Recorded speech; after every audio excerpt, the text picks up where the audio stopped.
Danganronpa.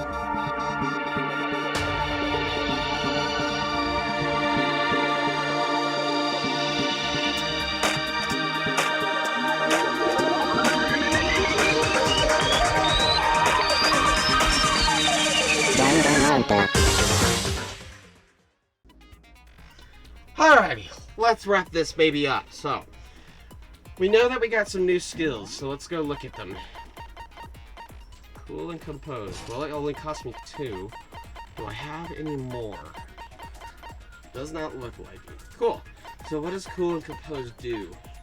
Steadies your aim a little. Effective during the non-stop debate and the hangman's gambit. Okay. Let's go through the truth bullets one more time before we start the trial. There are 17 this time. Monokuma file number 3. The victims were Hifumi Yamada and Kiyotaka Ishimaru. The cause of death for each was a blow to the head. It is thought that they were both killed with a similar weapon. Blue tarp. The tarp was found in the repository underneath Kiyotaka's lifeless body. It was apparently used to move Taka in order to avoid leaving any bloodstains. Repository dolly. The dolly was found when the bodies were rediscovered in the repository. This specific dolly has no handles, and blood was found on one of its wheels. It is assumed that this is the same dolly that was in the equipment room where Taka's body was originally discovered. Hifumi's glasses. When they were first found in the nurse's office, Hifumi's glasses were covered in blood. However, when they were next seen in the repository, they were completely clean. Spotless hammer. Hammers of all shapes and sizes were found in the repository. One of them was found wet and had apparently been recently washed. Repository door. The door connecting the art room to the repository was designed to open only from the repository side. According to Aoi, it was locked during the search for the missing body. However, when the body was rediscovered, it had somehow been unlocked. Equipment room bloodstain. A puddle of blood was found in the equipment room where Kiyotaka's body was initially found. A tire track had been left behind in the blood room. Glasses cleaning cloth. The cloth was found in the trash can in the nurse's office. It is branded with a popular cartoon character and was found with blood on it. One has to wonder if someone used it to wipe some blood.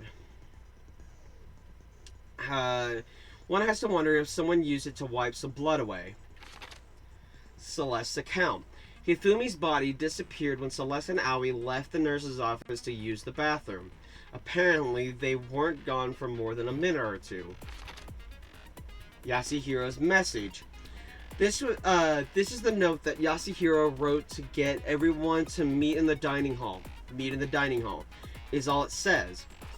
The handwriting is remarkably neat and clear. Robo Justice blueprints. These are the blueprints for Robo Justice, which were found in Yasuhiro's room. Robo Justice costume.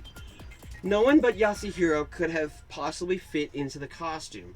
In addition, anyone wearing it would not be able to see their feet or bend at the waist more than 90 degrees. Yasuhiro's account. Apparently, Yasuhiro received a mysterious note last night.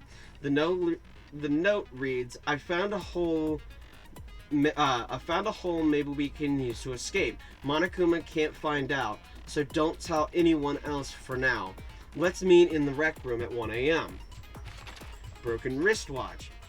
Taka's wristwatch broke with the hands pointing just past 6 o'clock.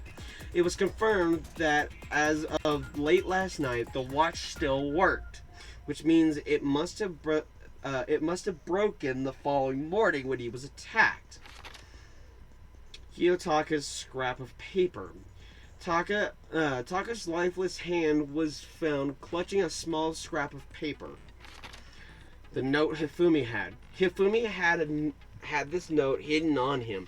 One edge of it appears to be torn. The note reads, "I found a hole maybe we can use to escape. Monokuma can't find out, so don't tell anyone else for now. Let's meet in the equipment room at 6 a.m. E-handbook. Each student has their own e-handbook, which also acts as a card key. The owner's name is displayed each time the handbook is booted up. It is believed that no handbooks were involved in carrying out the murders this time." All right. Well, let's start.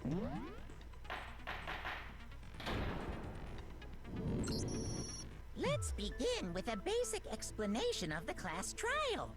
So, your votes will determine the results. If you can figure out who done it, then only they will receive punishment. But if you pick the wrong one, then I'll punish everyone besides the blackened, and the one that deceived everyone else will graduate. Now then, to begin with... We already know who did it! Was that? It was Hiro. He does not have an alibi for when the murders took place, and we found him in that suit. Don't try and deny it! You killed them! I didn't! Someone knocked me out! I was asleep the whole time! I don't know anything about it! Shut your murdering mouth, murderer! How are you calling a murderer? I am sorry to say, Hiro, but we do have evidence. Blueprints for the suit. Parts we assume were used to build it. And all of it was found in your room. You have to admit, the evidence is quite compelling. It points to you as having created the suit and wearing it while committing crime after crime. How many times do I have to tell you? I don't know! Is Hiro really the killer? Or, before anything else, we have to make that clear.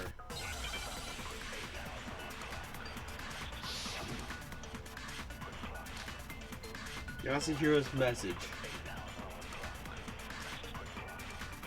Everything we found in your room.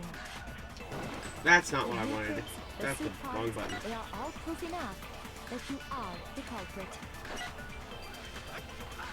I don't know anything about that stuff! It's not true! It's a conspiracy!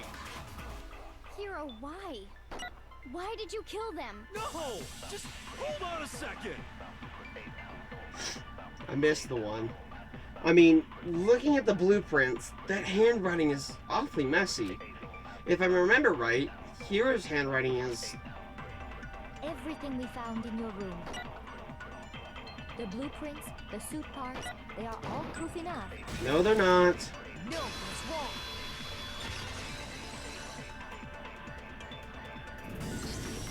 Are we sure Hiro really made those blueprints? What do you mean? Well, take a look at this. It's the note that Hiro wrote, asking everyone to meet up after Alter Ego disappeared. The handwriting's obviously different, wouldn't you say? When you compare it to the blueprints. There's no way you could think the same person made both of them. Unless that person made it a point to disguise their handwriting. No, the differences are bigger than that, I think. Come on! I'm not smart enough to think of trying to change my handwriting anyway. So Makoto, are you saying you don't think Hiro's the culprit? And he's not the only one. I think Hiro is innocent as well. Byakuya coming out of the left corner being like, he's innocent!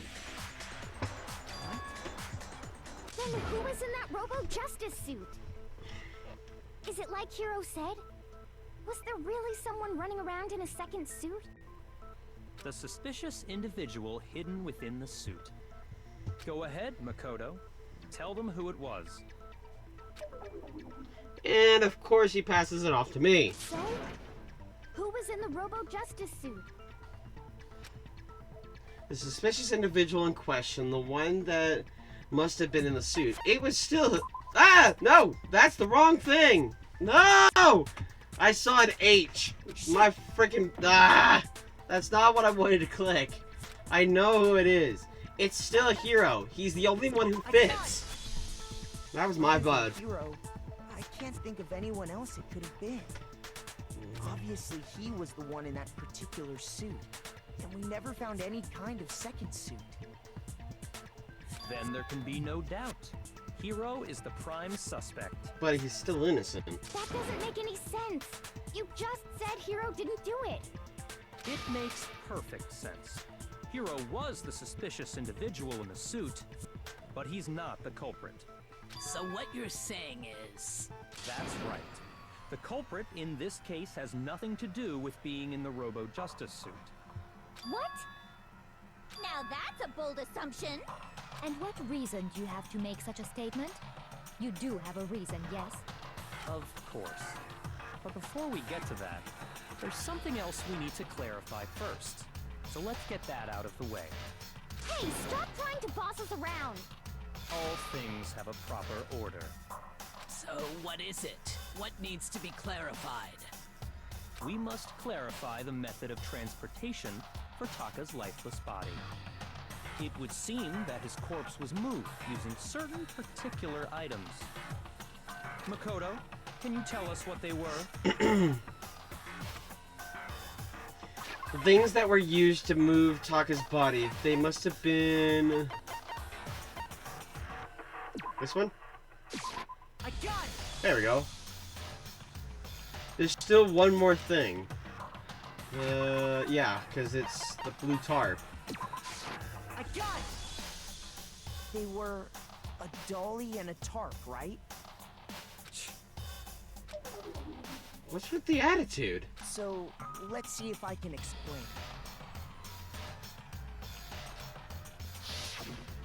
Taka's body disappeared from the equipment room.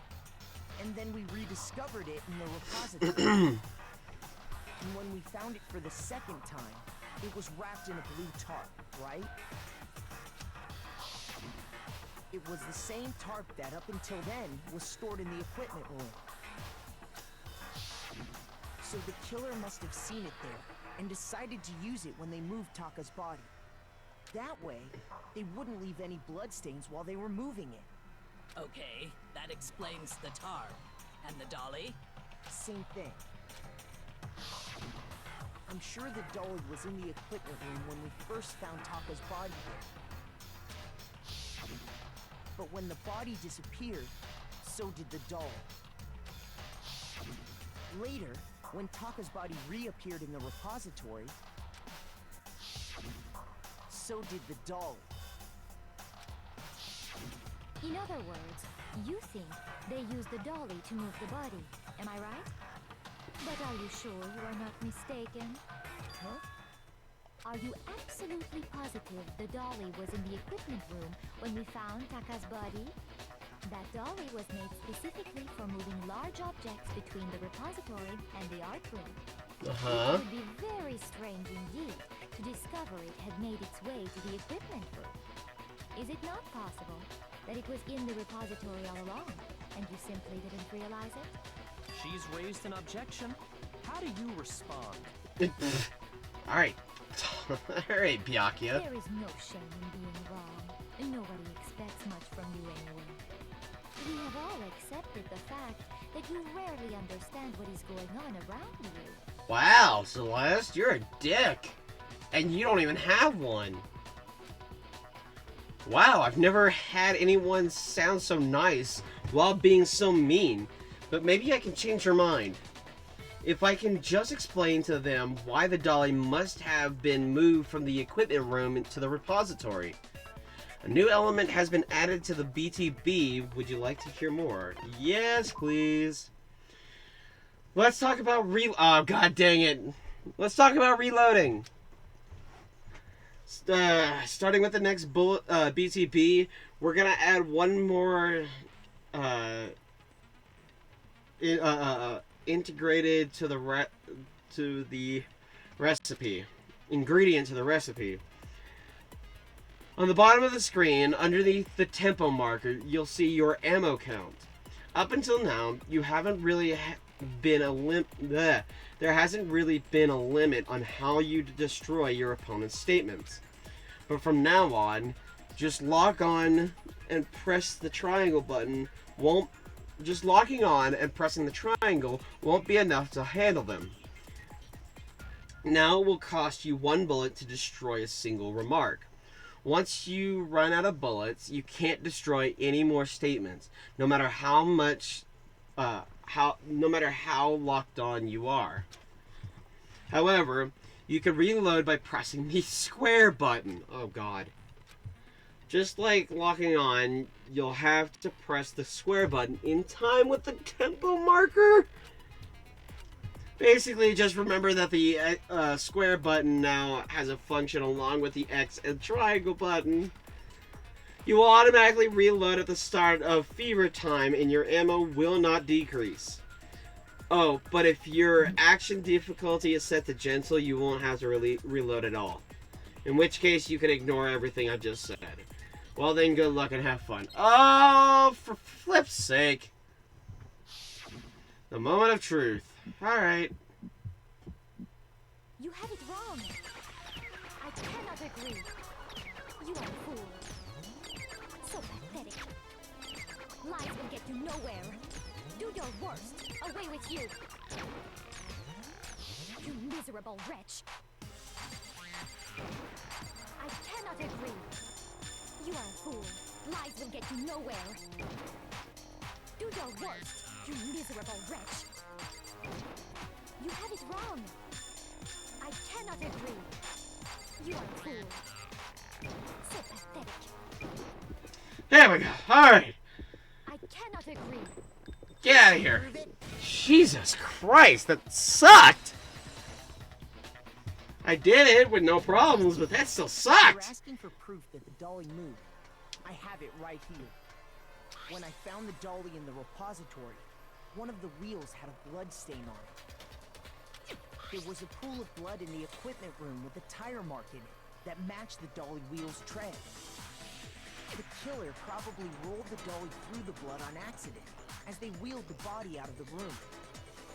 And as the blood dried on the tire, they moved the body into the repository.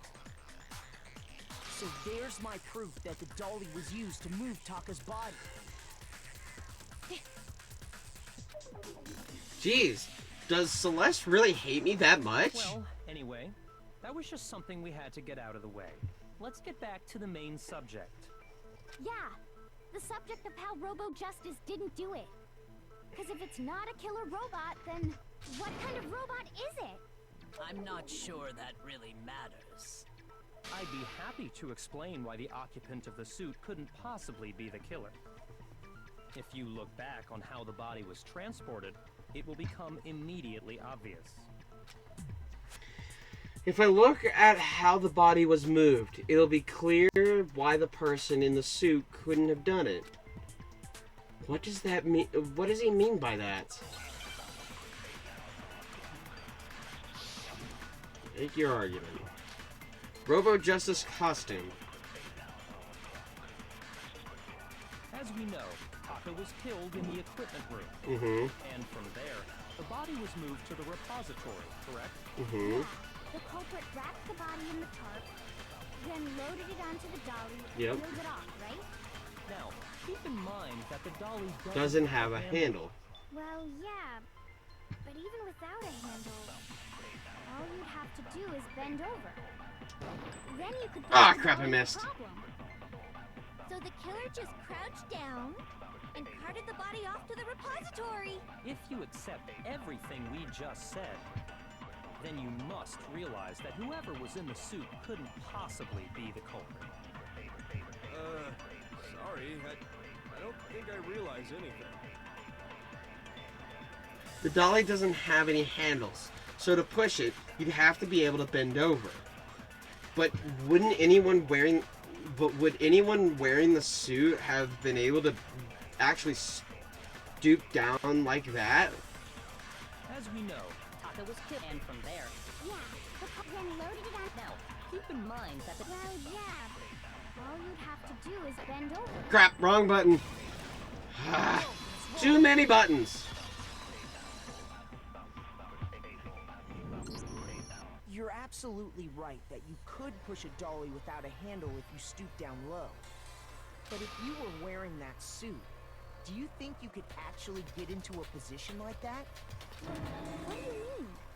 Think back to what you said when we were all checking out the suit together, remember?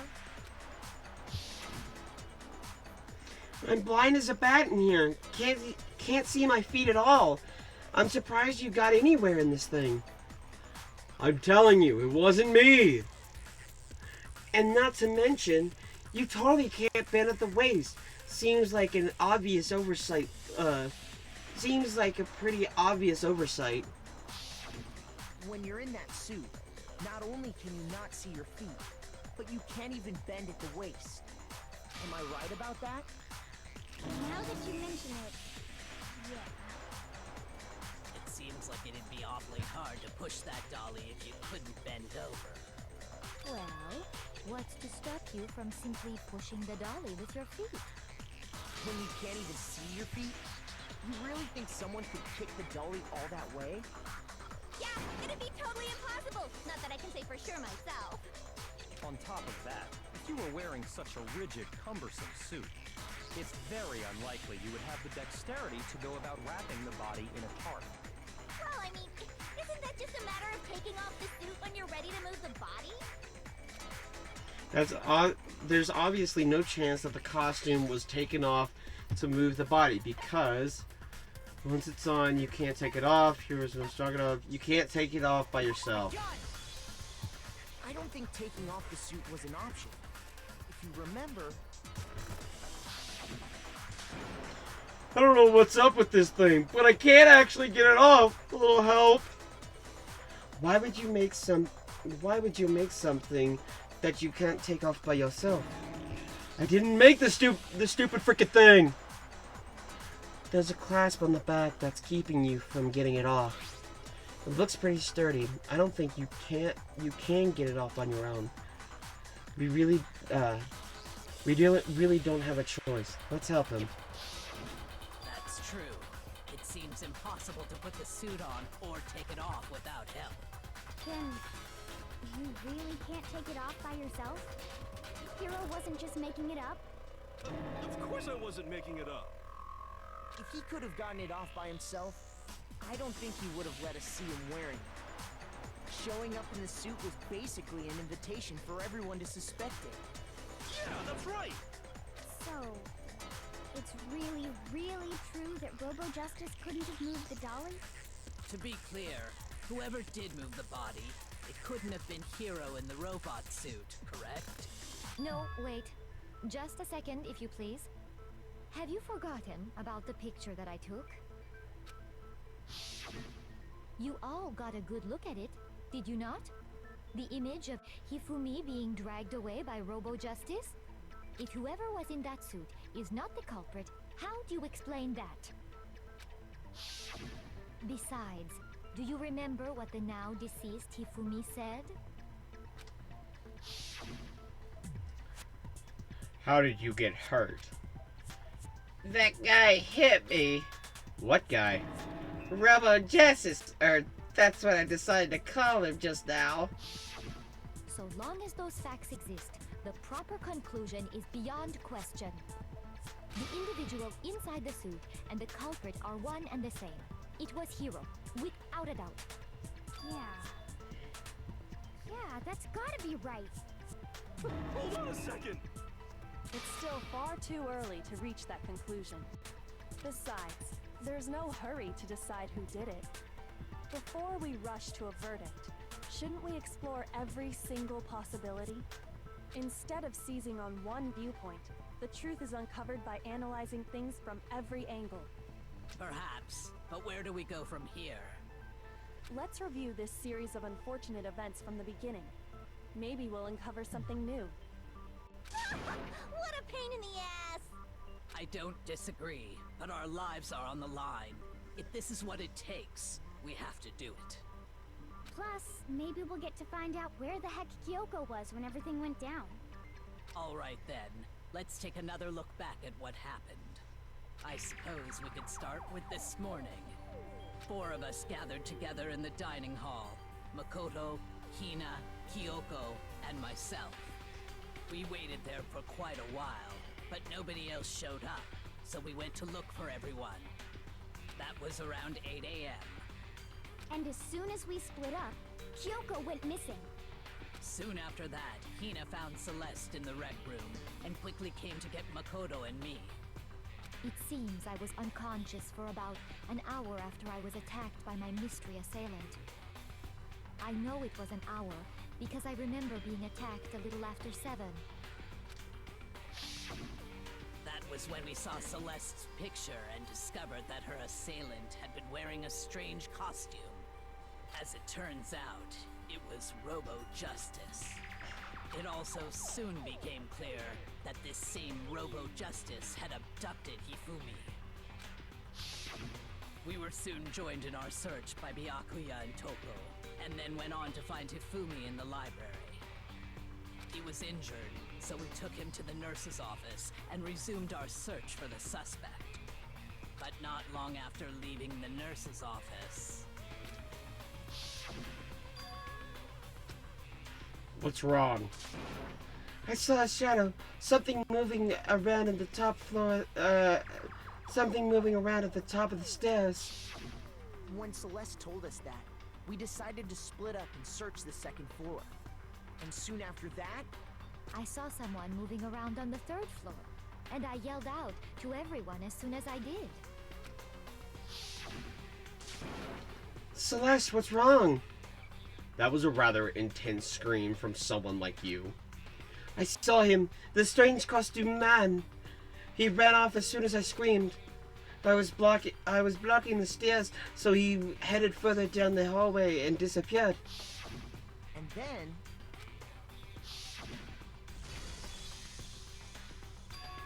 Huh? What was that? That came from downstairs. It must have been Hifumi. He's in the nurse's office. This is bad. Come on, we have to go back. At that point, we decided to divide up into 2 groups. Celeste, Hina, and I went back to the nurse's office, while Sakura, Byakuya, and Toko chased after the suspect. When we got back to the nurse's office, we found Hifumi, dead. And that's when we heard the body discovery announcement. I left Celeste and Hina there and headed back to the 3rd floor to let the others know what had happened. Meanwhile, we had just discovered Taka's body in the equipment room. We must have found both bodies at almost exactly the same time. Because we heard the same announcement not long after we discovered his body. And that's when I told you guys about Hifumi. Then the 3 of us headed for the nurse's office. But right after we left the physics lab, we ran into Celeste, who'd arrived after us. And she told us something very surprising. Hifumi's body has disappeared. We rushed back to the nurse's office and saw that she was right. Then we remembered we'd left Toko passed out in the equipment room, so we hurried back again. This can't be happening. Are we hallucinating all this or something? But when we got there, we discovered that now Taka's body had also gone missing. Next thing we knew, we were searching the school for 2 missing dead bodies. And after some time... Celeste informed us that she'd found the bodies, and we all headed to the repository, which is where we rediscovered the corpses. I think that about covers it. I see. The whole thing sounds exceptionally complicated. It certainly seems to me that these are not a simple series of connected events. Okay, well, if that's true, then what? Rather than a single series of events, I think we have to consider each murder a separate situation. And from there, we can uncover the contradictions surrounding all of them. Now then, let's get started, beginning with what happened to Taka. The contradictions hidden in what happened to Taka. In order to uncover the truth of this case, I have to find them, no matter what.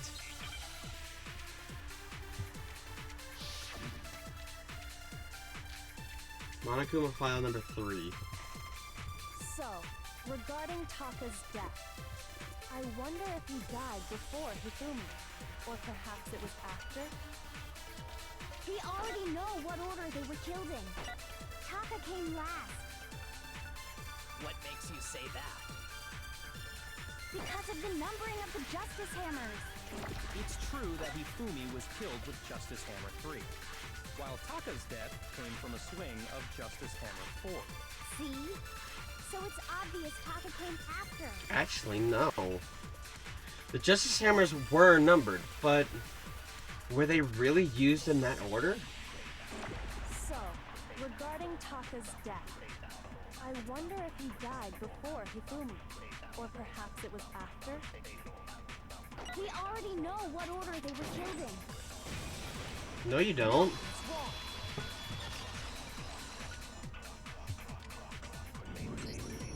Hold on.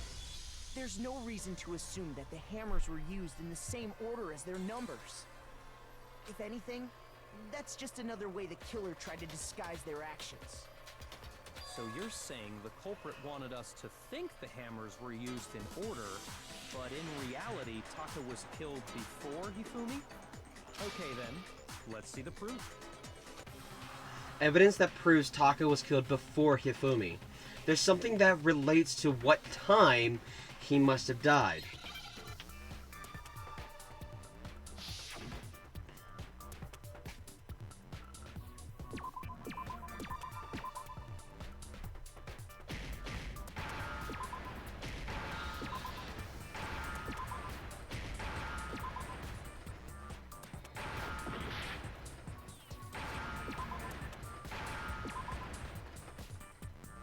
Now I understand. I got it. Taka's wristwatch. See? Look. It broke with the hands pointing just past 6 o'clock. It must have gotten broken when he was attacked by the killer, because as of last night... Hey you! How long were you gonna keep us waiting? Taka's irritated voice pierced the air as he started pointing at his wristwatch. It's almost 10 o'clock! You know what? You know that? Bleh. It's almost 10 o'clock, you know that? Bedtime for all the little boys and girls! So if it wasn't broken after 6 last night, then he must have been attacked around 6 this morning. And that would be his official time of death. But if that's true, then he was killed well before Hifumi. And before Celeste was attacked this morning, which happened around 7. That's right. Taka was killed before any of the other incidents took place. That simple fact slipped past all of us. We made the wrong assumption about the order of events, all because of those Justice Hammers. That's exactly why the culprit wrote the numbers on each hammer and had them increase in size. That way, when we saw how they were used in each incident, we'd easily make that wrong assumption. Now, if Taka was killed around 6, then everyone's alibis for his murder go out the window. Because when he was killed, we hadn't met up in the dining hall yet. That may be true in the case of Taka's murder, but all of our alibis still hold true for Hifumi's death. That's right. With him, at least, we're all safe. Yeah! Huh? What was that? It came from downstairs. It must have been Hifumi. He's still in the nurse's office. This is bad. Come on, we have to go back. When we heard Hifumi screaming, we were all together. Except for Hiro and Kyoko. Then we all ran down to the nurse's office, and that's where we found his body. That's totally true. We're all in the clear. Oh, I know! They must have recorded him screaming on a tape or something, then played it later on! If that's true, where's the tape? I don't know. Don't just go making stuff up. Anyway, we all have rock-solid alibis for when we heard Hifumi scream. Since all of us were there together, clearly none of us could have killed him. And it does not stop there. There was also the moment when we discovered his body had disappeared. When his body vanished from the nurse's office, Hina and I were in the bathroom together, while everyone else was in the equipment room, correct? And then there's the disappearance of Taka's body from the equipment room. At that time, we were all gathered together in the nurse's office because of Hifumi going missing. Oh my gosh, my nose. Well, don't forget, we passed out in the equipment room the whole time. Wait, then what if Genocide Jill did it? She could have dragged Taka's body out of there right then! Even if she could pull that off, there's no way she could have done the same with Hifumi's body. Because, as we just established, she was passed out in the equipment room when his body disappeared. Besides, I didn't do either of them anyway. In other words, it is impossible that any of us could have killed Hifumi or moved either of their bodies. On the other hand, Hiro and Kyoko had disappeared, so they most certainly could have done those things. So what now, Kyoko? For now, we can't get fixated on who did it, or we'll just keep going around in circles. So instead of who, I propose we start talking about how. In particular, I think we need to figure out how Hifumi's body got moved. That's true. We searched everywhere, but we couldn't figure out how to explain his body disappearing. And according to what Celeste said, We could have not been gone for more than a minute or two, though.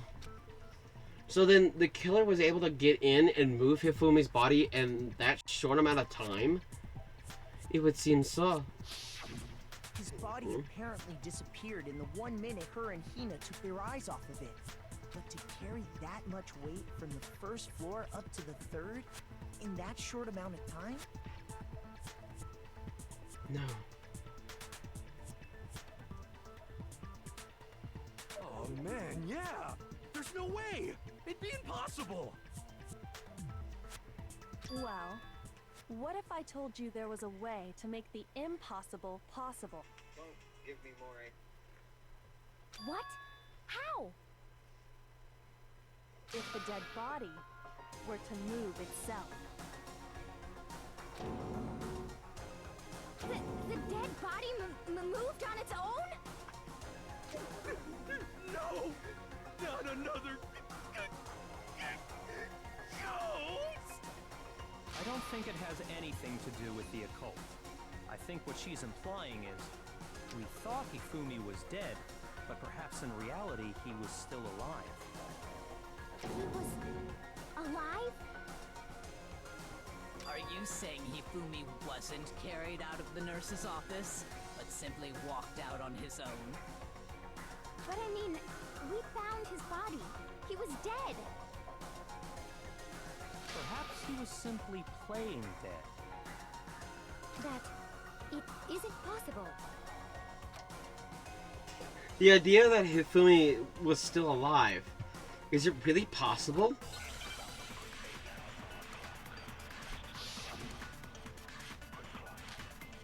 Broken wristwatch. Are you saying that when we first found Hifumi in the nurse's office, there's a chance he was actually still alive? No, it is impossible. Hifumi was dead, without a doubt. And you know that how? Surely you heard the body discovery announcement along with the rest of us. Hifumi's dead body had been found. And that is why the announcement was made. Are we really so sure about that? Maybe the announcement was intended to signal someone else's discovery. Wait, what? What does that have to do with what I said? Or do you just not know what you're doing? Shoot! But I thought that was the point. Okay. Are you saying that when we first found Hifumi in the nurse's office, there's a chance he was actually still alive? No, it is impossible. Hifumi was dead, without a doubt. And you know that how? Surely you heard the body discovery announcement along with the rest of us. Hifumi's dead body had been found. And that Dead body is had why been the found. announcement was made. Are we really so sure about that? Maybe the announcement was intended to signal someone else's discovery. I'm sure the body discovery announcement was only made once, but Hifumi and Taka's bodies were discovered almost at the exact same time. Are you saying that when we first found Hifumi in the nurse's office, there's a chance he was actually Maybe I'm still thinking. alive? No, it is impossible. Maybe I'm thinking of the wrong way Hifumi was around. dead, and you know that surely you heard the body that Hifumi's dead body had, and that is. Are we real? Maybe the announcement was intended to signal someone else's discovery. Ah, crap! No. Ah! Are you saying that when we first there's a chance he was actually... No. Hifumi was dead, and you know that surely you heard the body that Hifumi's dead body, and that is. Are we real? Maybe the announcement was intended to signal someone else's discovery. Got it. There we go. Alright, someone else's discovery. There's a chance he was actually... No. It What is the- Hifumi was dead, and you know that surely you heard the body that Hifumi's dead body had been found, and that is Frick. why the announcement was made. Are we real? Maybe the announcement was intended to signal someone else's discovery. God bless, this sucks! Because I'm missing it somehow. Are you saying that when we first found there's a chance he was actually... No. No, whatever. I'm not gonna worry about and you that. know that surely you heard the body Discovered Hifumi's dead body had been found. Get out of here! Freaking finally! Ah! Was the body discovery announcement that was made really intended for Hifumi? Of course it was. The announcement played right after we discovered his body. Maybe. But that was also the same time that Taka's body was found. That's right. It wasn't long after finding his body that we heard the announcement. So there's a good chance we've made a mistake in there somewhere.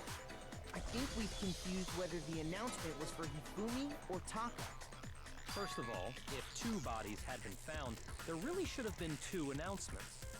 Maybe Monokuma simply got lazy and rolled them together into one. What do you say, Monokuma?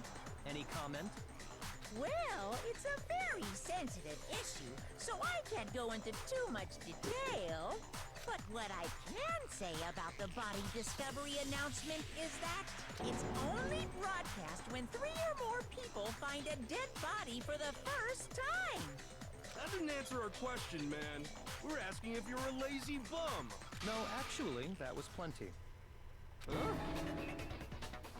He said it's only broadcast when a body is discovered for the first time, which means even if we find the same body again later, Excuse me! we won't make the announcement again. If that's true, then why was the announcement made again later on? Huh? Later on? Exactly. We heard the body discovery announcement twice. The second body discovery announcement, the first time it played was when we found each body in the nurse's office and the equipment room. The second time was when we rediscovered the bodies. I got it! We heard it a second time in the repository, when we rediscovered the two bodies.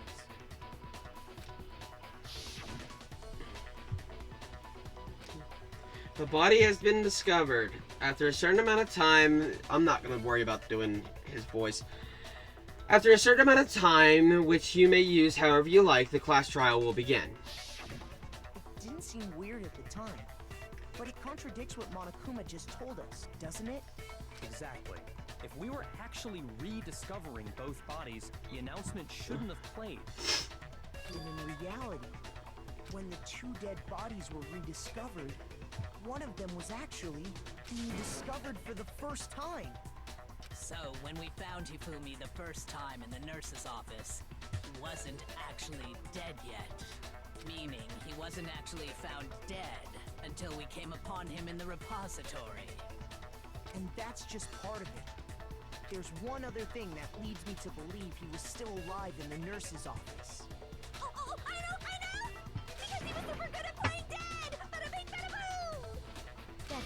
worst logic I have ever heard. But honestly, I do not think there's anything that can prove he was still alive. Okay then, let's take another look at the events surrounding the discovery of his body. Then it should become clear whether he was really alive or not. This whole thing is pointless. There has to be proof that shows Hifumi was still alive. I have to find it and show it to everyone.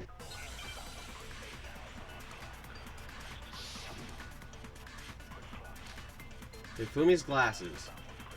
Well, here's one thing we do know. The first time we found Hifumi's body was in the nurse's office. And then, while me and Celeste were in the bathroom, his body disappeared. And the next time we saw his body, it was in the repository. But when you compare his body before being moved and his body after being moved, other than the change in how it was positioned, there was no notable difference. Bull. No, that's wrong.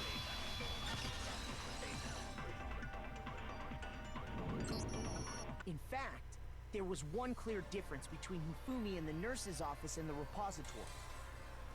His glasses. That fact alone proves that he was only playing dead in the beginning. Perhaps you'd like to fill the rest of us in?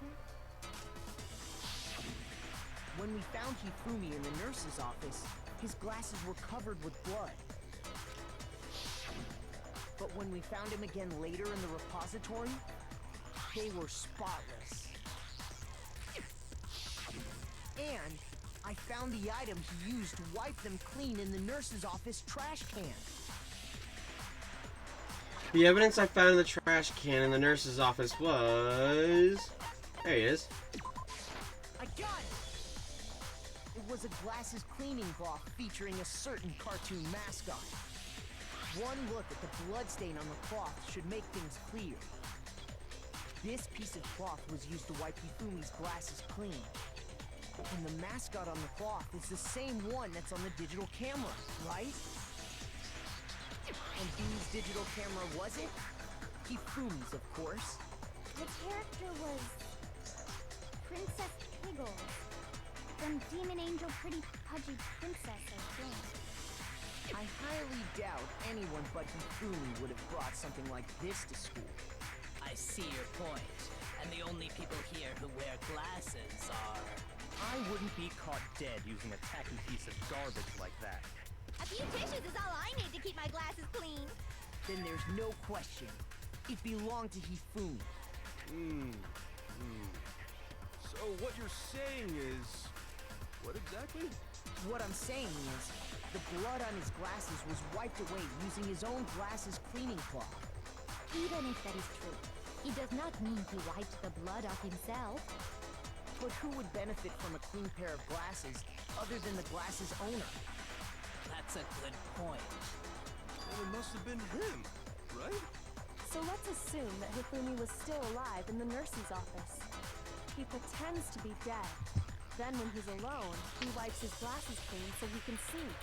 Then he stands up and walks out on his own 2 feet. And with that, the impossible task of moving his copious corpse becomes possible, wouldn't you say? But then, if he was just pretending to be dead, what was with all that blood? Was it paint or something? The fridge in the nurse's office contains packs of blood for emergencies. He probably used one of those. He figured if he was gonna play dead, he should go all out, so he just dumped it everywhere! But he got crazy with it and had to wipe his glasses off when he was done! God, what an idiot! And if Hifumi was still alive at that point, the disappearance of Taka's body is easily explained. It should be perfectly obvious who must have moved Taka's corpse. The one who moved Taka's body was Hifumi. Taka himself, yes. It only have been Hifumi. While we were all gathered in the nurse's office, he went to the equipment room and took Taka's body. That also explains how the door to the repository got locked. The door was locked? Well, after the bodies disappeared, we all went looking for them, right? So me and Sakura headed for the repository. But when we got there, The door was locked. And the repository door can only be locked from the inside. Which means when Hina and Sakura got to the repository, someone was already inside. And it could only have been Hifumi, who just finished stashing Taka's body there. He convinced us all he was dead, and when he saw his chance, he dragged Taka's body to the repository. So, Hifumi wasn't just another victim in this case. He was one of the assailants. But that means he took part in the murders. I just can't believe it. If you're having trouble, would you like me to show you one more piece of evidence? There's more? Oh, absolutely.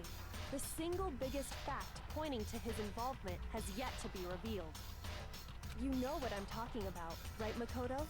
The item he took off of Taka's lifeless body? The thing that Hifumi stole from Taka, could it be the note? This one. I got it! You're talking about the note Hifumi had hidden away, aren't you? That must have been some lighting outside. Hidden note? That's right. We found it stuffed in his pants. What? In his pants? Yes, his pants. Okay, well, forget about the pants for now. Take a look at what the note says. I found a hole maybe we can use to escape. Monokuma can't find out, so don't tell anyone else for now. Let's meet in the equipment room at 6 a.m. That's the note I was telling you about. The one that told me where to go. Huh? Wait, this one's a little different. In my note it said, Monokuma can't find out, so don't tell anyone else for now. Let's meet in the rec room at 1 a.m. I see. Then this note isn't the same one Hiro got. It's not the same?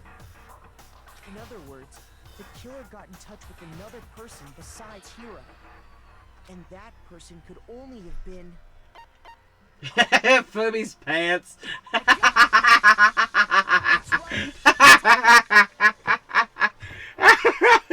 Hifumi's pants. Oh my god. The killer used this So note stupid. to draw out Taka and murder him. Hello? Over here! Objection! Objection! I don't really understand what's going on, but Hifumi had that letter, right? So whoever wrote it wasn't drawing out TikTok, they were drawing out Huffy! Huffy. Just to be clear, TikTok is Taka and Huffy is Hifumi, right? Yes. Oh, yes! Why must you ruin it every time? Man, Genocide Jack is seriously scary, but still. I can't let her get to me.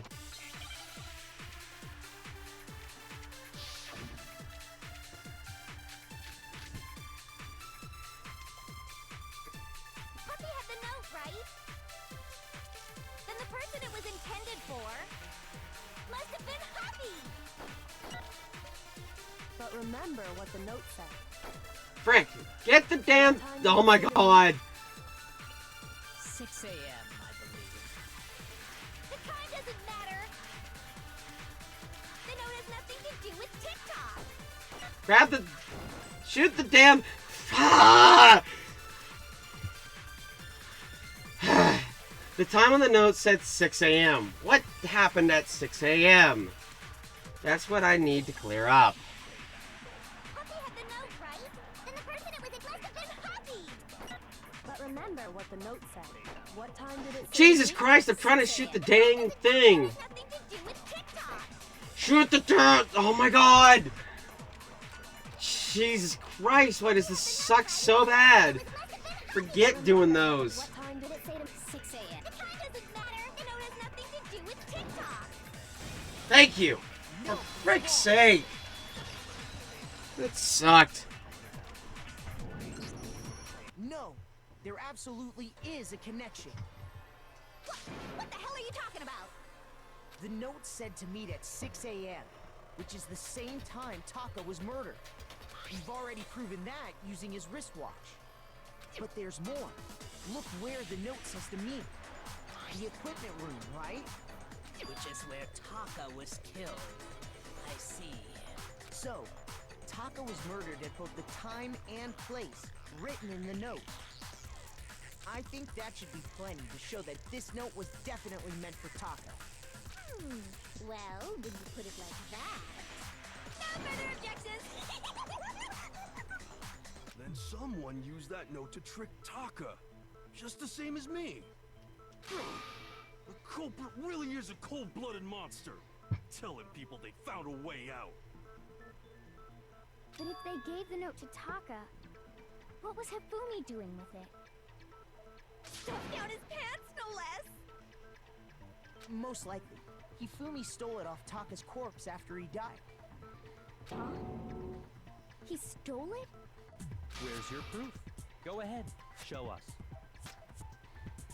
The proof that Hifumi stole the note off of Taka. Where is it? There it is. I got it! When I searched Taka's body, I saw that his lifeless hand, if I'm right about this, the sheet of paper this piece came from is... I knew it! It fits perfectly with the note we found hidden on Hifumi. Then Taka's scrap and Hifumi's note. Yup, they're from the same piece of paper. Hifumi had the note meant for Taka, while Taka's corpse still grasped a small piece of that note. There's only one way to explain it. Taka died clutching the note. Hifumi tried to free the note from his death grip, leaving behind only one small scrap. Did I get all that right? That means Hifumi knew the note was important. Exactly, which proves that he was an accomplice in the murder. Whoa. Yeah. After seeing all this, Hifumi was super involved in this whole thing for sure. In fact, he was behind the whole thing. In fact, he's still alive! No, he's not. Sorry, no. When we found him in the repository, Hifumi was truly and completely dead. The second body discovery announcement proves that. So then, who killed Hifumi? Whoever did is the mastermind, the true killer. He was killed in the repository, so he must have been killed not long after transporting Taka's body. So, he must have been killed after Taka's body vanished, but before we found both bodies in the repository. During that time, we'd all split up and were searching for Taka's missing body. In other words, during that time, none of us have alibis. Wait, but me and Sakura were together. Stop trying to steal the spotlight, you stupid walrus! Who are you calling a walrus? Anyway, when they were killed bothers me too. But there's something that's been bothering me even more. And what might that be? The weapon they used to kill Hifumi. The weapon? Yeah, because I mean, according to the Monokuma file, the way Taka and Hifumi were killed was almost the same, with them having similar fractures and all. But Justice Hammer 3 and 4 were still laying around in the nurse's office and equipment room, right? So if Hifumi was killed in the repository, the culprit would have had to grab one of the hammers, kill Hifumi, then put the hammer back where they found it. But wouldn't that be seriously risky for him? I'm surprised. It seems there's some semblance of a brain knocking around that skull of yours after all. Hell yeah, it's packed in there good and tight. He's right, though. I don't understand it either. The Monokuma file makes it clear that they were killed using similar instruments. But if the hammers were already laying around those other rooms... So the question is, how could the culprit have gotten their hands on either of the hammers? Personally, I haven't a clue. So which hammer was used to attack Celeste? Number 1 or number 2? Those were accounted for in other rooms too. And I don't think either one is big enough to kill someone. Then, Is it not possible they used a different weapon? I don't think it is possible. They were both killed with the same kind of thing, right? So then, what was used to kill Hifumi? The weapon that was actually used to kill Hifumi. The whole picture surrounding this case won't become clear until we figure that out. Somehow I have to find the truth.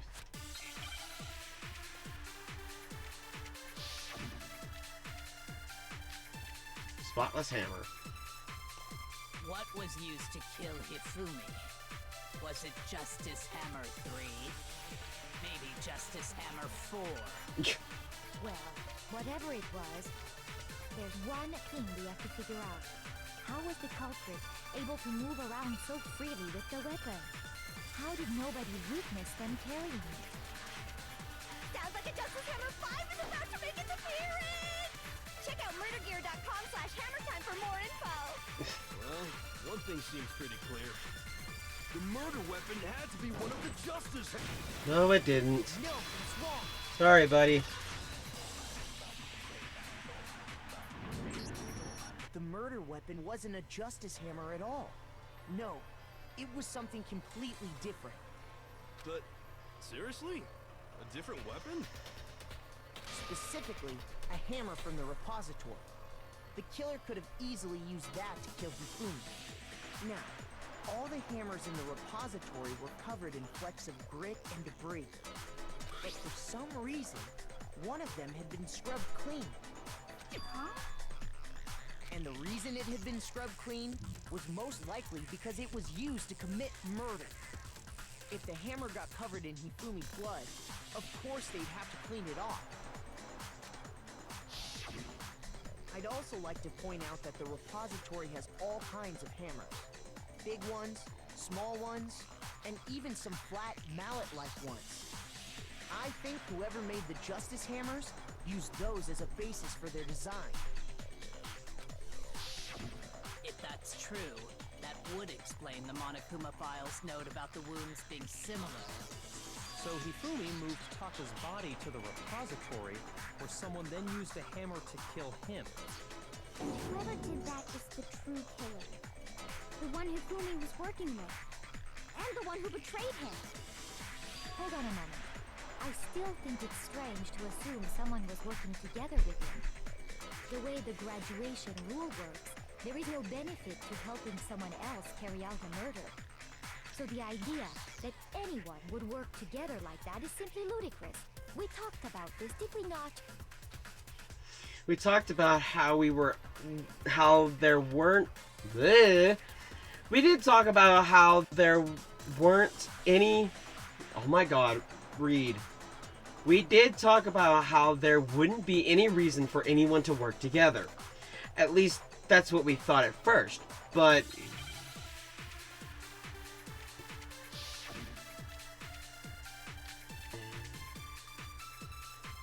Based on the rules that have been laid out for us, even if more than one person is complicit in the murder, only the one who actually carried out the act can graduate and survive. Assuming the rule holds true, it is simply impossible that two people work together on this. That is how the rule was explained to us. But that only really applies if there's one murder, right? In this case, however, there were two murders. Can we really say there's no chance two people work together in this? Based on the rules that have been laid out, even if more than one, only the one who actually carried out, assuming the rule holds true, it is simply impossible. No, it's not. No, it's wrong.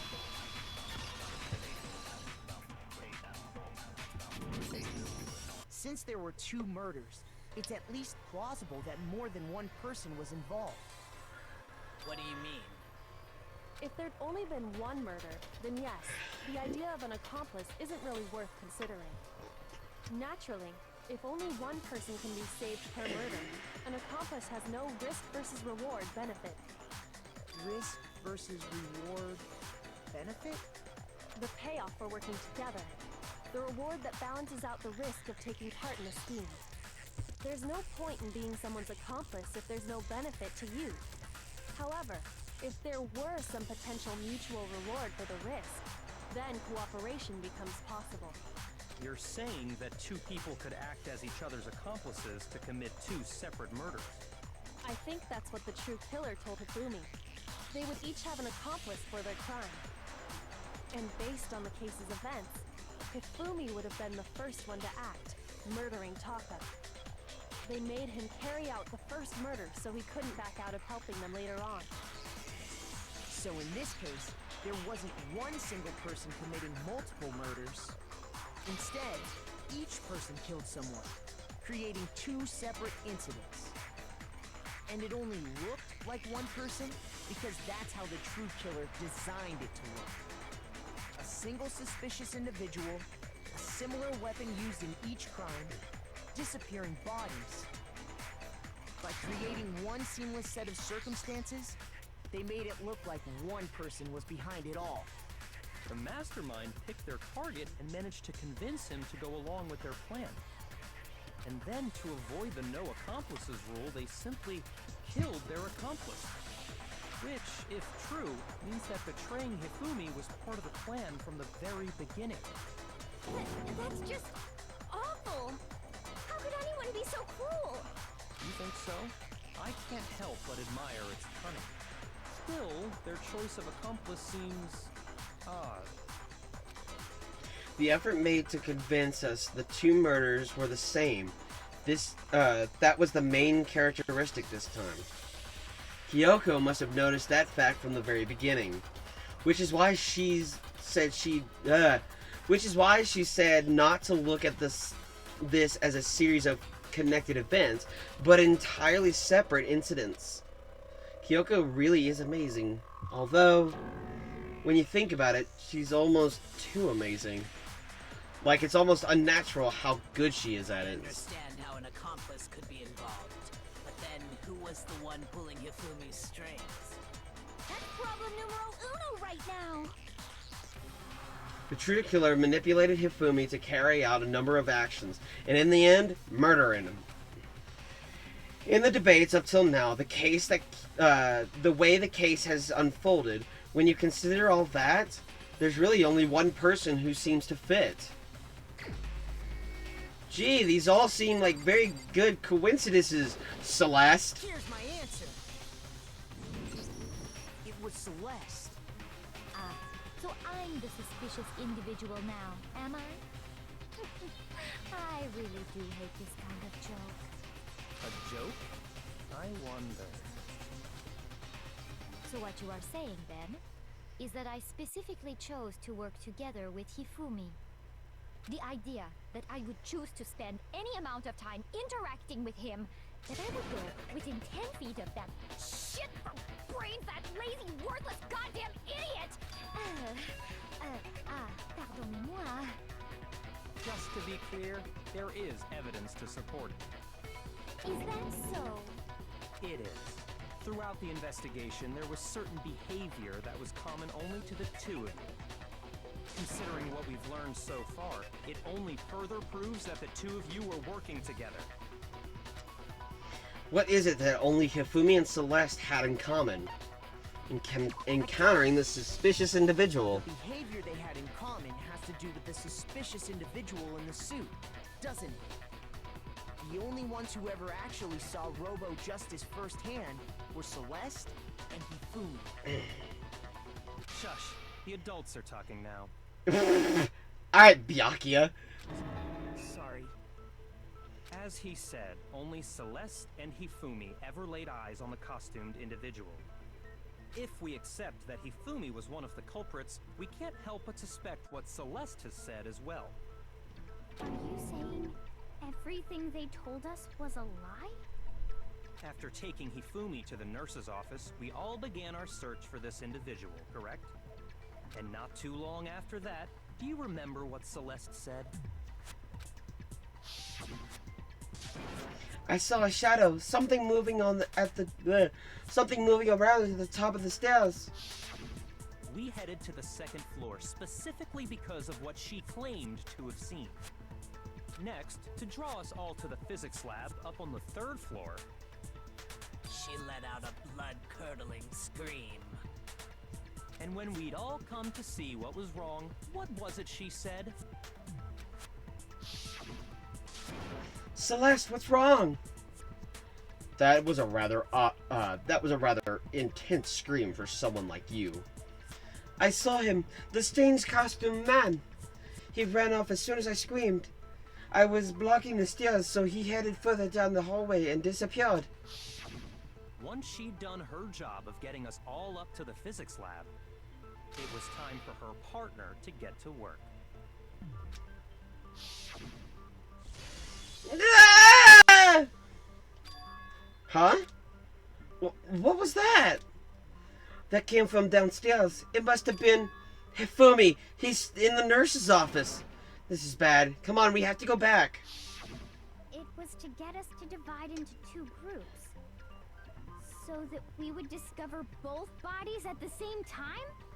In fact, Celeste was precisely the one who proposed that we split up. Then why don't we split into two groups? I'll lead the hunting party.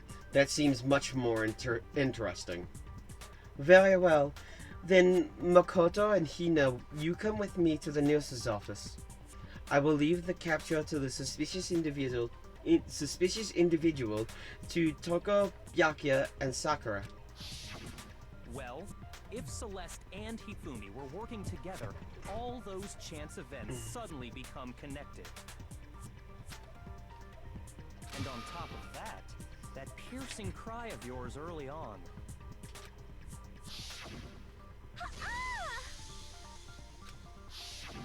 That was to signal Hifumi, wasn't it? It was your way of telling him, we're on the 3rd floor, everything's going according to plan. Why else would you let out a scream that could have carried across the sea? I just realized another strange thing. When we found Hifumi in the nurse's office, who we now know was only pretending to be dead. I certainly was not expecting this. I did not imagine that Hifumi would be murdered. Celeste, you were the first one to say he'd been murdered. You wanted to make sure we wouldn't have any doubt in our minds. I don't believe it. Everything, the whole thing was one big act. Hina, you were with Celeste when Hifumi's body disappeared, right? Yeah. I was feeling kinda sick, so Celeste took me to the bathroom. Wait, then that was... She wasn't worried about you. She just saw a chance to help Hifumi sneak out of the nurse's office. Each piece isn't much by itself, but start putting them together and the picture gets very ugly indeed. Wouldn't you agree, Celeste? I have no idea what you mean. Don't bother trying to deny it. You made one fatal mistake. Oh, did I? I didn't even catch it myself when you first said it, but looking back, I can say that that one little slip-up was your undoing. What are you talking about? I'm talking about what you said after Hifumi's body disappeared and we returned to the nurse's office. They must really be enjoying this. Enjoying the sight of us standing around, frightened and confused. We're all going to die here. We're all going to die just like those guys died. I remember her saying that too, but I don't understand what's so strange about it. Then pay attention. Sakura, Toko, and I were first to discover Taka's body in the equipment room. Then Makoto showed up and told us Hifumi had been killed, so Sakura and I left with Makoto. Once we were in the hall, we ran into Celeste, and the 4 of us headed to the nurse's office. Now, the entire time we were together, none of us said anything about Taka being dead. Think about it. Celeste's comment doesn't make sense. It was completely out of place. Yep. Yeah, I see what you're talking about. Although I don't really get what it means. You hear that, Celeste? Everyone's having some trouble understanding. Could you repeat what you said? If you're really not the culprit, you shouldn't have any problem repeating it, right? Byakuya said that Celeste's comment doesn't make sense. But what is he alluding to? Really? You don't know? Oh my god. Okay. Monokuma file number 3. All I said was, They must really be enjoying this. Enjoying the sight of us standing around, frightened and confused. They must be positively elated. We are all going to die here. We are going to die, just like those guys died. And that is all I said. And that's all it takes to finish this. It's obvious, isn't it? What was so strange about Celeste's comment? When she said that, she should only have known about Hifumi's death. With that in mind, what's so strange about what she said is... All I said was they must really enjoying the sight of us. They must be. We are going to die, just like those. Yep, and there's your problem.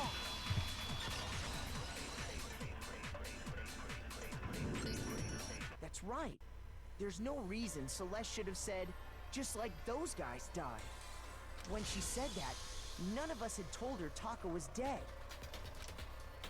Exactly. And we didn't run into her until after we were all out in the hall. So there was never any chance for her to have seen his body in the equipment room for herself. So how did you know, Celeste? How did you know more than one person had been killed? And how did you know they were both guys? Because Kyoko had also disappeared, right? So she could have been dead too. You all have such vivid imaginations. You know that? Imaginations? You claim that I was lying when I told you about the suspicious person I saw. Then what about the picture I took? How do you explain this picture of the costumed villain dragging Hifumi away? Actually, it's the other way around. Some kind of setup, right? So let's put the suit on, and then she used the camera's timer to set up the picture. Have you so quickly forgotten? You are the only one who could have possibly fit into that suit. Plus, I happen to know that this particular camera does not have a timer. In other words, it is an unassailable fact that this is a picture of Hifumi being dragged away. If everything I told you was a lie, how can this picture exist? Simple. Are we sure that's really a picture of the suspect dragging Hifumi away? What could you possibly mean by that? Surely there are other explanations than the one you've offered up. No, there is no other explanation. Wow, so quick. Other explanations? If it wasn't a picture of the suspect dragging Hifumi away, the only other possibility is... drinking... Hifumi is dragging the suspect away. It's not a picture of the suspect dragging Hifumi away. Well, hello! Hi! I would say Hey, it's buddy. a picture of Hifumi dragging the suspect away. That's certainly within the realm of possibility. The one being dragged off in that picture isn't Hifumi, but the person in the robot suit. We've simply been led to believe that it's the other way around. And the strange costume might only exist to lead us astray even farther. If you saw someone wearing something like that in this situation, of course you'd notice and be suspicious. That's what happened! You put me to sleep and made me out to be the bad guy in all this! Such a thing is utterly impossible. What do you mean? Hifumi was dragging him away? Ridiculous. Is it? I don't think it's ridiculous at all. Then shut your mouth and allow me to educate you.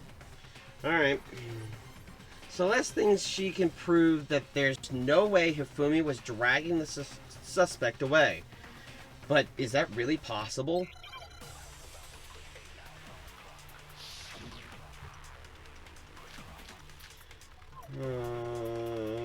Okay. You dressed me up in that suit after I passed out! Then you just draped me across Hifumi and had him carry my weight! You tried to make me look like the bad guy. Like I said, ridiculous.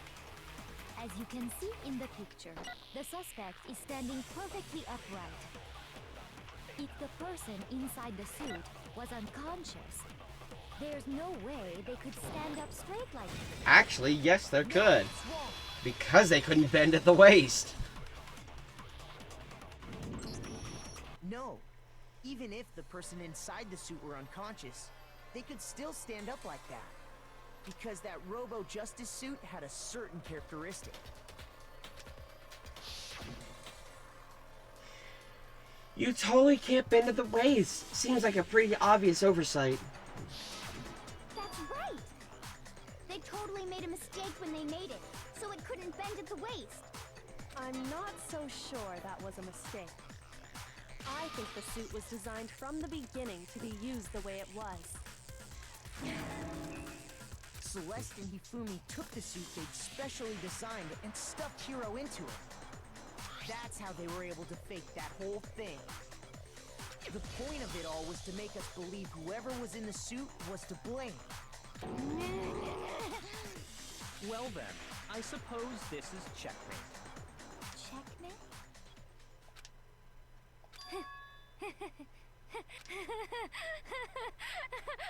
Don't make me laugh, you idiot!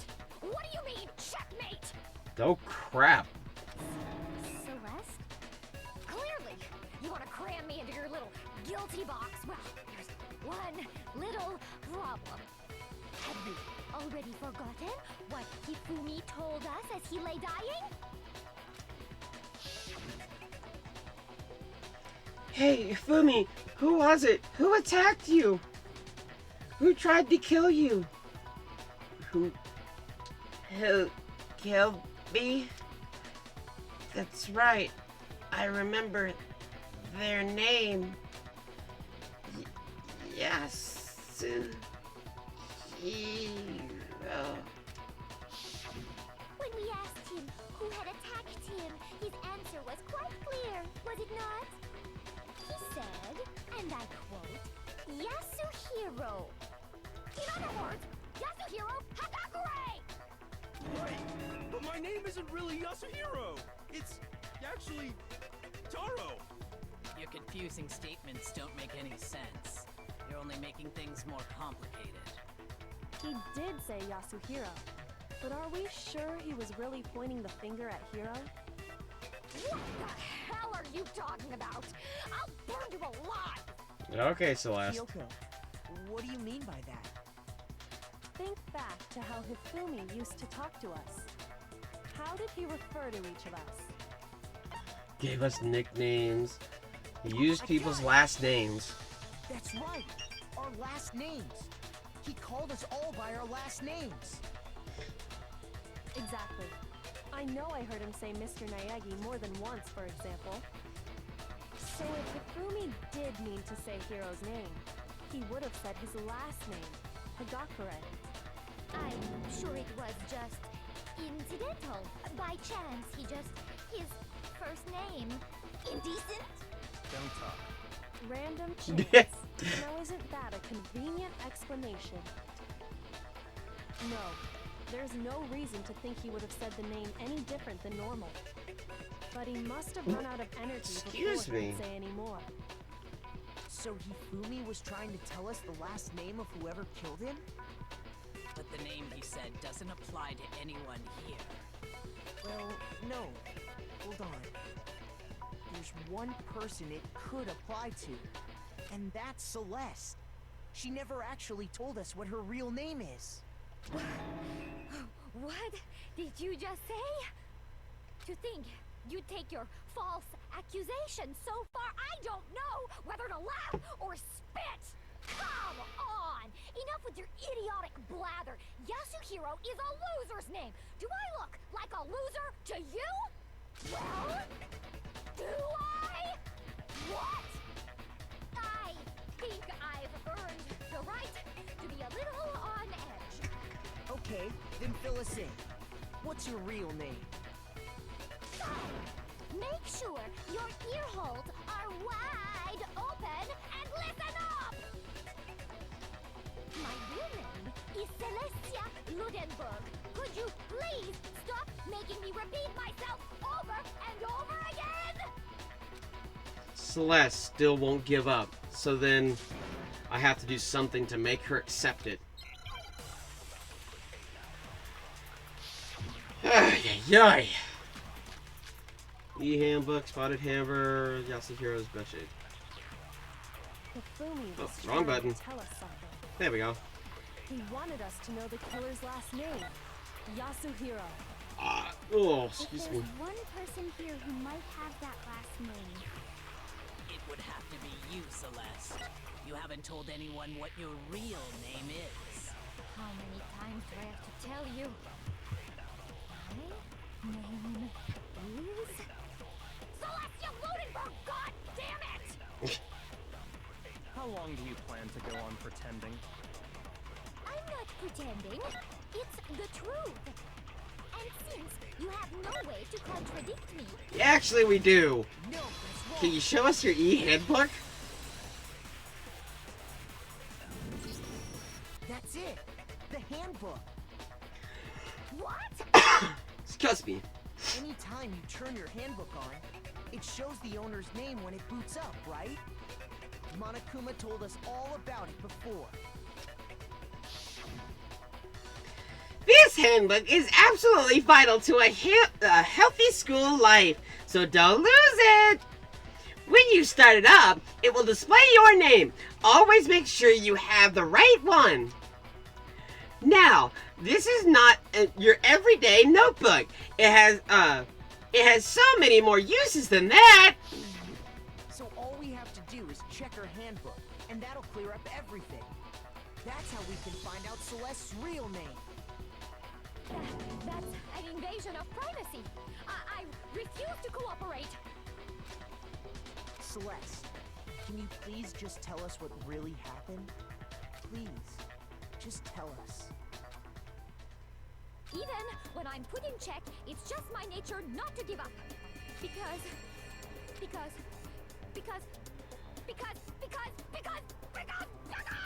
until the game's over, you never know what might happen. Oh my god.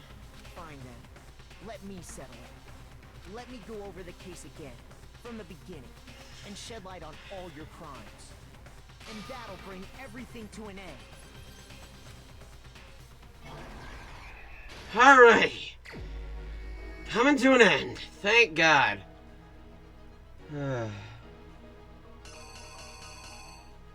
Oh, it's got some stuff from the other cases as well. Wow.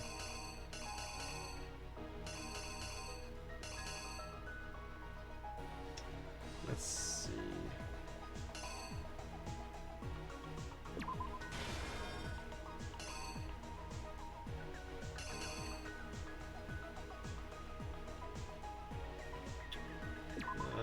That. Right? Yeah.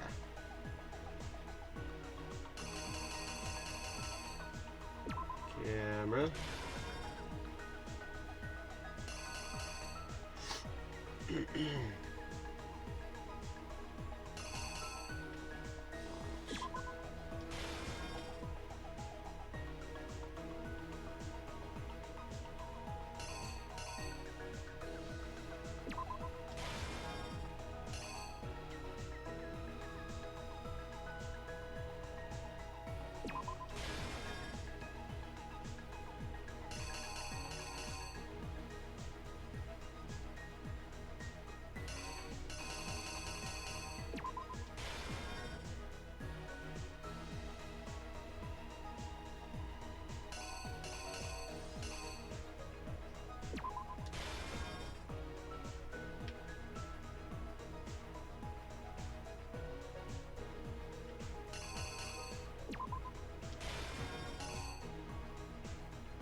Here's exactly what happened. Okay.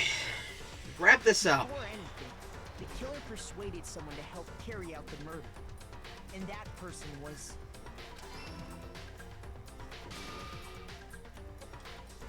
Hifumi. With an accomplice, the killer was able to execute a number of otherwise impossible schemes.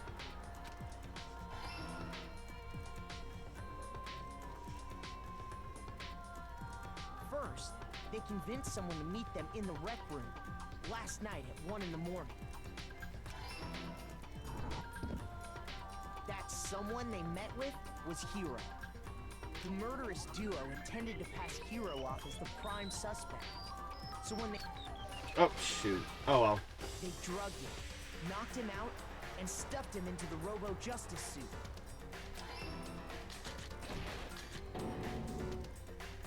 Next, Hifumi positioned himself to make it look like Robo-Justice was attacking him, while the killer used a digital camera to take pictures of the assault.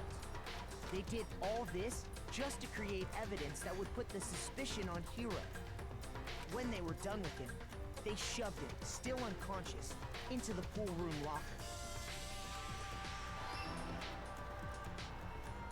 And then finally, at 6 a.m., they moved into the murder phase of their plan. They called Taka to the equipment room.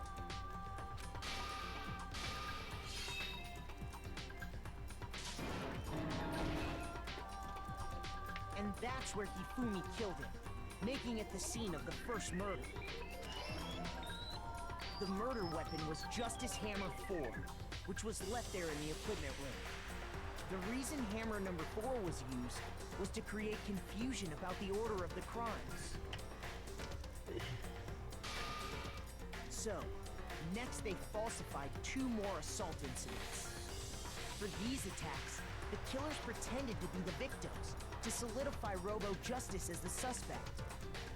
The first fake incident was the attack in the rec room. There, the killers wanted us to see Justice Hammer 1 and the Robo-Justice pictures they'd taken. They wanted to make sure we bought the surprise attack story. The second fake incident was the attack in the library. This time, they planted Justice Hammer 2 and an injured Hifumi to sell us that story. With these 2 incidents, the killers were able to create a certain preconception in our minds that the suspect was increasing the size of the hammers and attacking people in order as they did. We fell right into their trap and started looking for the suspect based on that. But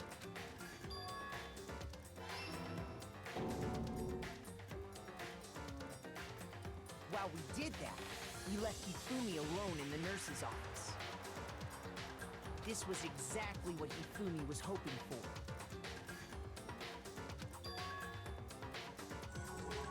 He took a blood packet from the refrigerator and Justice Hammer 3 and turned the room into a crime scene in which he himself had apparently been brutally murdered. He let out a scream to draw us back, and when we returned, that's what we found. Meanwhile, the other group that had been out searching found Taka's body at the same time. So when we heard the body discovery announcement, we naturally assumed it was for Hifumi. We left the nurse's office, and Hifumi once again took advantage of the situation. He simply got up and made his escape. When we learned his body had disappeared, we all rushed back to the nurse's office. And once again, Hifumi had the chance he was waiting for. This time, he snuck into the equipment room.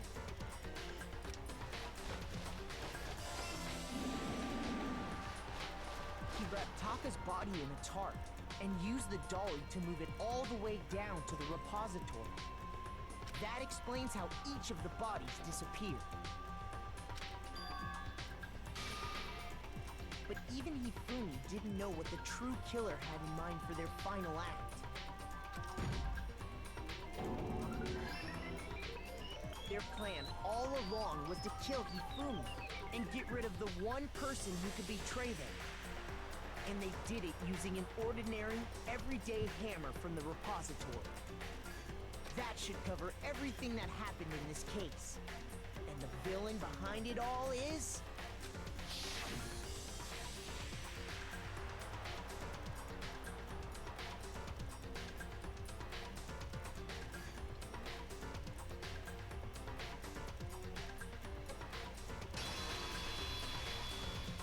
Celeste! Sorry, you lose.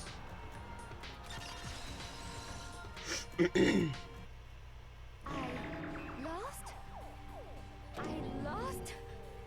When was the last time I was forced to utter such words? They hang heavy around my neck. Then you admit it? You're the killer? Listen to you, trying to take charge, as if you're my private instructor.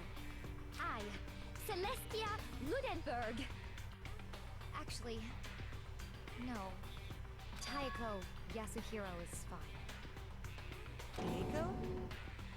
So, you finally accepted it. I'm the kind of person, once I've lost, I don't like things to drag on. Interesting.